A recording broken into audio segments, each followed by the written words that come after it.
초반부터 진로 코칭의 핵심 내용인 코딩에 대해서 이야기를 안 할 수가 없는데요. 네. 저는 아직도 코딩이 어떤 건지 조금 개념이 모호하거든요. 아, 코딩 되게 중요하고 우리가 이제 필수적으로 이 능력 갖춰야 되는 건 알겠지만 이게 어떻게 접근을 해야 되는지 시작을 해야 하는지 특히 또 유아기 아이들을 접하다 보니까 유아기의 코딩 처음에 시작이 어떻게 되어야 되는지 많이 궁금해요. 네.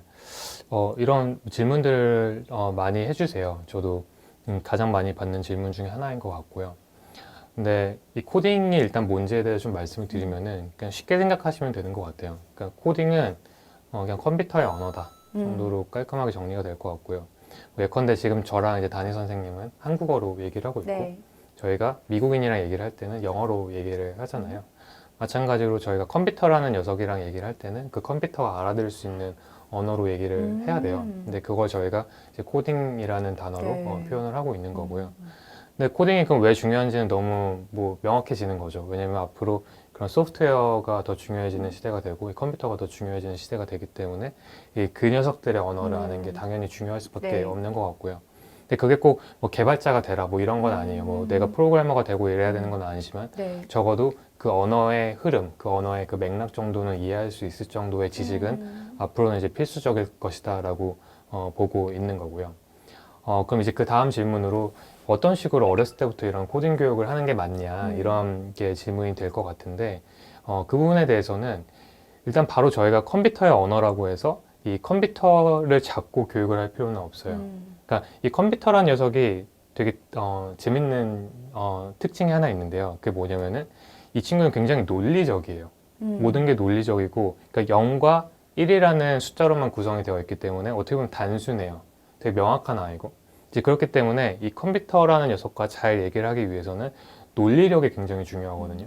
논리력? 예, 논리적인 사고력이 굉장히 중요한데 그럼 이 사고력이 논리력과 논리적인 사고력이 잘 잡혀 있으면은 나중에 내가 프로그래밍을 할 때 상당히 수월하게 할 수 있어요. 이제 그 말인즉 그러면 어린 아이들이 이 코딩이라는 걸 배울 때는 바로 컴퓨터를 하지 말고 이 컴퓨터를 할 때 이 필요한 이 논리력이라는 녀석을 먼저 트레이닝할 수 있는 방법이 굉장히 많아요. 그러니까 예를 들면 저희가 이 블락 같은 로봇을 이렇게 퍼즐같이 맞춰서 이게 연결됐을 때 뭐 소리가 나게끔 만든다든지 혹은 뭔가 퍼즐이 딱 잘 핏했을 때 이게 움직이게 만든다든지 그러니까 이런 방식으로 간접적으로 아이들을 트레이닝 시켜줄 수 있는 방법이 있고요. 이제 그런 것들은 또 이 미취학 아동이 하기에도 나쁘지 않은 게 이 아이들이 만지는 행위를 하잖아요. 이 만지는 행위를 하다 보면은 또 두뇌가 뇌 감각 활동이 또에 되고요. 맞습니다. 펑션이 또 다시 액티베이트가 되고 그러면서 또 자연스럽게 다른 그런 뇌의 영역도 자극을 하기 때문에 코딩도 배우고 그런 여러 가지 복합적인 그런 밸류도 같이 얻을 수 있는 그런 교육법이 좀 상당히 많이 있다고 보시면 될 것 같아요. 그러면은 코딩 교육에도 그럼 적기가 있나요? 그러니까 코딩 교육은 너무 막 서두르실 필요는 없는 것 같아요. 좀 진솔된 답변을 드리면은. 네. 근데 그렇다고 해서 어렸을 때부터 배우는 게 안 좋냐? 그건 아니에요. 그러니까 어렸을 때부터 배웠을 때 분명히 갖는 명확한 장점들도 있어요. 왜냐하면 뭐 미취학 아동 때부터 이 개념을 내가 좀 학습을 해보고 그러면서 이 추상적이지만 돌아가는 그런 큰 그림을 그릴 수 있으면은 이 초등학교 넘어가서 배웠을 때 좀 더 수월하게 배우는 훨씬 더, 건 네. 있더라고요. 그러니까 저도 그러니까 그 미국에서는 그런 사례를 너무 많이 봤고 한국에 와서도 좀 뭐 샘플이 크진 않지만 좀 보면서 확실히 미취학 아동 때부터 조금씩 한 친구들이 이 초등학교 넘어갔을 때 코딩을 배웠을 때 속도는 빠르더라고요. 이제 그거는 좀 부인할 수 없는 제가 지금까지 본 네네. 샘플로는 그랬던 것 같아요.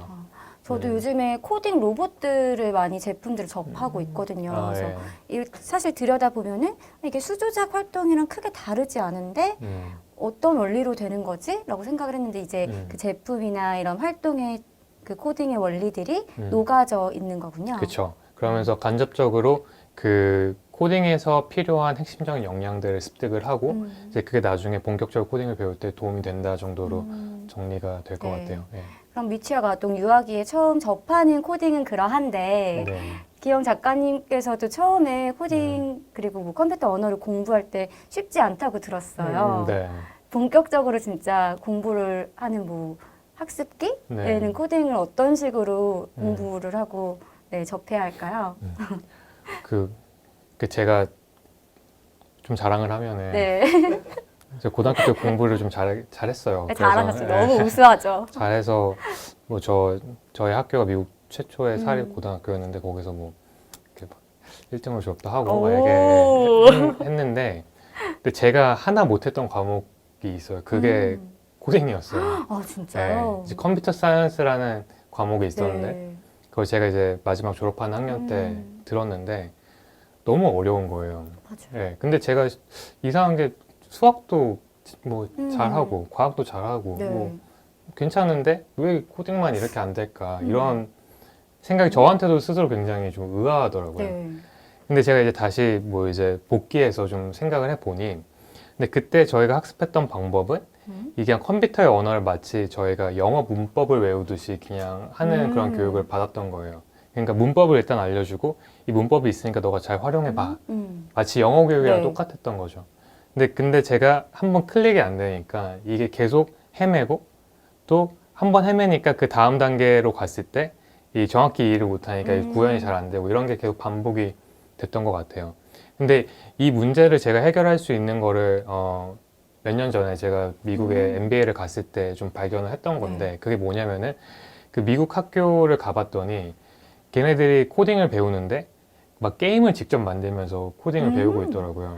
실제 사례로. 실제 사례로. 네. 그러니까 코딩 프로그래밍을 해서 그 좀 작고 되게 단순한 게임이지만 그런 거 직접 만들어 보면서 그 아이들의 그 컴퓨터의 언어와 컴퓨터의 문법을 익히는 이런 방식으로 수업을 했던 거예요. 그러니까 반대인 거죠. 그러니까 저희가 문법을 네. 하고 적용을 하는 게 아니라 게임이란 걸 만들어 보면서 자연스럽게 컴퓨터의 언어를 습득하게끔 하는 그런 교육이 미국에서는 이미 몇 년 전부터 하고 있더라고요. 저 문법이 완전히 다르네요. 그렇죠. 네. 완전 반대라고 보시면 되고 이제 그렇게 하다 보니까 애들이 또 재밌어하고 흥미도 갖고 또 가장 큰 거는 뭐냐면은 이제 그런 식으로 하니까 제가 프로그래밍 하는 것들이 바로 시각화가 돼요. 아, 그쵸. 네. 인풋 대비 아웃풋이 바로바로 맞아요. 나와줘야지 사실은 교육의 성취감을 또 느낄 수 있잖아요. 맞습니다. 그 예를 들면 저희가 뭐 어렸을 때 많이 했던 그런 핀볼 게임 있잖아요. 그 공이 막 이렇게 왔다 갔다 네네네네. 하고 이렇게 움직이면서 막 이렇게 탁탁 치고 이런 게임이 있는데 그러니까 그런 거 예를 들면 아이들이 간단하게 프로그래밍 하면서 막 만드는 거예요. 근데 그게 예를 들어서 본인들이 프로그래밍 코드를 넣어서 여기 이렇게 왔다 갔다 하는 공의 위치를 바꿔요. 네. 그럼 그걸 딱 인풋을 하면은 바로 공의 위치가 바뀌어져 있는 거예요. 너무 신기할 것 같아요. 네. 그렇게 하다 보니까 개념이 아이들이 머릿속에 시각화가 되고 익숙해지니까 코포자라는 개념, 그러니까 코딩을 포기하는 코포자. 아이들이 없어지는 거예요. 전 꽃보자란 용어도 여기서 처음 들었어요. 네. 그래서 그게 저는 너무 네. 신기했고, 근데 이제 그런 교육들이 미국은 좀 상당히 많이 보편화되고 있는데 아직도 한국은 그런 게 좀 없어요. 아, 왜 한국은 항상 어려운 길을 택하는 걸까요? 좀 그런 것 좀 만들어 주세요. 네, 저도 이 부분에 대해서 되게 고민을 많이 네. 했고, 아니, 왜 이런 현상이 발생을 하나라고 생각을 해봤어요. 근데 그게 제가 내린 결론은 한국 교육은 굉장히 표준화가 중요한 그런 나라다, 그런 환경이다라는 생각이 들더라고요. 그렇죠. 네, 그러니까 복합적인 이유가 있죠. 맞습니다. 그러니까 예를 들면은 요즘에 이제 다 초중고 이제 코딩 교육이 의무화가 돼가지고 초등학교, 중학교 코딩 교육 의무화가 돼가지고 아이들이 다 이제 코딩을 배워요. 실제로 학교에서 뭔가 좀 하고는 있고, 근데 대부분의 학교에서 하는 게 뭐냐면은 이 스크래치라고 이 블락을 기반으로 만드는 블락 코딩이라는 거를 해요. 그러니까 굉장히 단순한 그런 코딩 교육의 방법인데, 근데 그거를 왜 하는지 제가 학교 담당자분한테 물어보니까 이 다른 학교에서 이걸 하는데 우리가 이걸 안 하는 거는 좀 그렇다. 그리고 평가를 하는 데 있어서 표준화가 돼야 되잖아요. 그러니까 예를 들면 저희는 어쨌건 중학교 좋은 데 가야 되고 고등학교 가야 되고 대학교 가야 되는데 이 평가하는 방법이 표준화가 안 되면은 이 페어하지 않다라고 느끼시는 그런 게 있더라고요. 근데 이제 그러려면은 모든 교육을 보편화 시켜야 되는 거죠. 보편화시키고 단순화시키고 모든 학교가 쉽게 따라할 수 있는 이런 구조로 갈 수밖에 없는 이런 환경이 좀 계속 반복이 되는 게 아닌가. 물론 이제 이런 와중에서도 이런 것들을 좀 타피하기 위해서 노력하시는 교육자분들이 분명히 계세요. 뭐 창체나 오브제 방과 활동에서 다양한 코딩 교육 프로그램을 실제로 하시는 그런 학교들이 분명히 계시고요. 근데 그런 게 이제 비율로 따지면은 글쎄요, 뭐 한 1% 될까요? 특히 뭐 수도권은 좀 있어도 뭐 지방으로 갈수록 더 없어지는 게 아무래도 뭐 한국 교육의 현실이 아닐까. 아직까지는 좀 너무 싶습니다. 안타깝네요. 네. 약간 줄 세우기식의 뭔가 보여주기식의 교육을 저도 왜 하는지 좀 모르겠거든요. 근데 코딩이 이제 중요한 건 알고 이제 교육의 소비자들도 이거를 선택을 하고 있지만 그 안에서도 정말 실질적인 코딩, 제대로 된 코딩을 배우기 위해서는 또 선별할 수 있는 능력이 필요하겠네요. 네, 맞아요. 그런 게 아주 중요하다고 생각을 하고 있고요. 물론 근데 또 좋은 점은 뭐냐면은 저희가 뭐 유튜브나 그런 혹은 다른 여러 가지 채널을 통해서 요즘에 좋은 그런 코딩 교육 컨텐츠를 또 습득할 수 있는 그런 루트가 되게 많아졌어요. 네. 그러니까 의지만 있으면 할 수 있다. 그러니까 네. 맞아요. 그러니까 예전에는 의지가 있어도 못했던 환경이라면 이제는 의지만 있으면 할 수 있는 환경이 됐기 때문에 네, 조금 그런 부분들을 더 노력해 주시면 좋지 않을까 싶습니다. 네. 부모님들께서 굉장히 바빠요. 해야 할 게 너무 많아요. 코딩도 맞아요. 해야 되고 네. 영어도 해야 되고 수학도 해야 되고 이걸 또 있는 그대로 하면 되는 게 아니라 그 안에 찾아서 또 해야 하니까 그런 숙제들이 있는 것 같아요. 맞습니다. 근데 제가 부모님들한테 그 관련해서 한 말씀 더 네. 드리고 싶은 거는 그러니까 할 거는 많지만 꼭 해야 되는 거는 좀 정해져 있다라고 좀 생각을 해요. 그러니까 남들이 한다라고 다 따라서 할 필요는 없다라고 생각을 하고 있고 네. 그러니까 결국에는 아이가 기본기가 탄탄하고 그 코어가 잡혀 있으면은 언젠가는 이제 샤인하는 모멘트가 분명히 온다라고 보거든요. 근데 이제 그런 의미에서 막 되게 요즘에 부모님들 막 너무 다양한 사교육을 시키시잖아요. 심지어 저는 뭐 저희 조카 같은 경우에 막 체스 게임을 막 배우러 다니더라고요. 그래서 저는 깜짝 멀리 놀랐거든요. 있지 않아. 깜짝 놀랐거든요. 근데 그거를 그 바쁜 일정 속에서 막 넣어서 하는 거 보면서 이게 참 맞아요. 대단하다 이런 생각이 들고 요즘 아이들 스케줄 아세요? 뭐 이제 방과 후에 보면은 정말 네, 바빠요. 그렇더라고요. 참. 근데 그게 그렇게까지는 할 필요가 저는 좀 없다라고 개인적으로 좀 생각을 하고 있고요.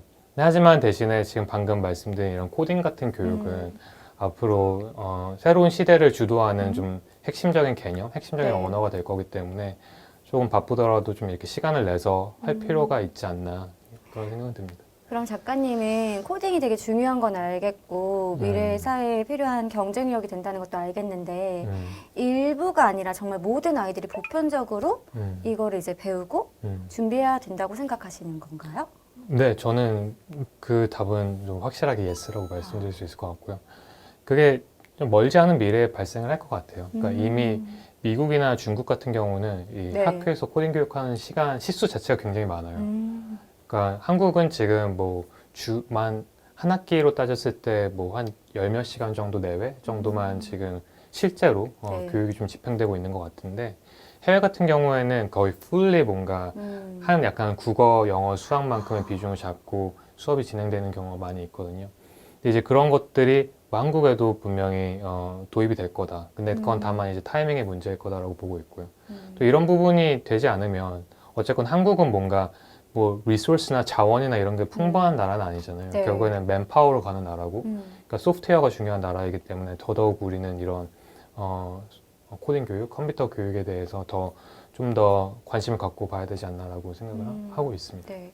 저희 기성세대 자체가 약간 코딩에 대해서 좀 이렇게 스페셜리티가 있으신 분을 제외하고는 좀 생소하잖아요. 맞아요. 경험이 많이 없기 때문에 더욱더 좀 공부가 많이 필요한 것 같아요. 맞아요. 그러니까 그게 되게 담임 선생님께서 좋은 포인트를 말씀해 주셨는데, 그러니까 국어, 영어, 수학은 저희 부모님들이 다 해보신 거예요. 네. 그러니까 이걸 어떻게 해야 될지 아세요.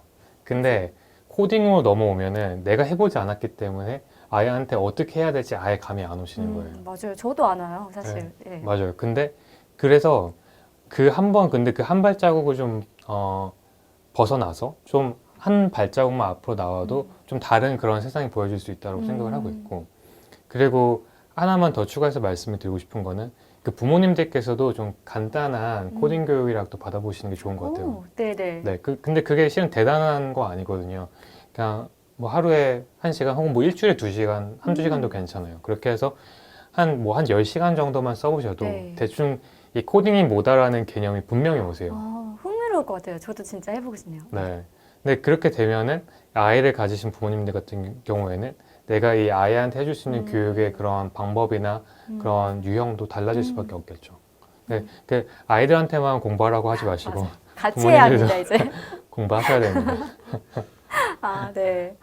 네, 저희가 이렇게 이야기를 나누다 보니까 벌써 훌쩍 시간이 지났는데요. 그러네요. 네. 마지막으로 미래 교육을 준비하는 우리 부모님들과 아이들에게 좀 전달해주고 싶은 메시지가 있으실까요? 네. 그러니까 저희는 지금 이제 새로운 시대를 살고 있는 것 같아요. 그리고 새로운 시대는 분명히 새로운 교육을 요구한다라고 생각을 하고 있고요.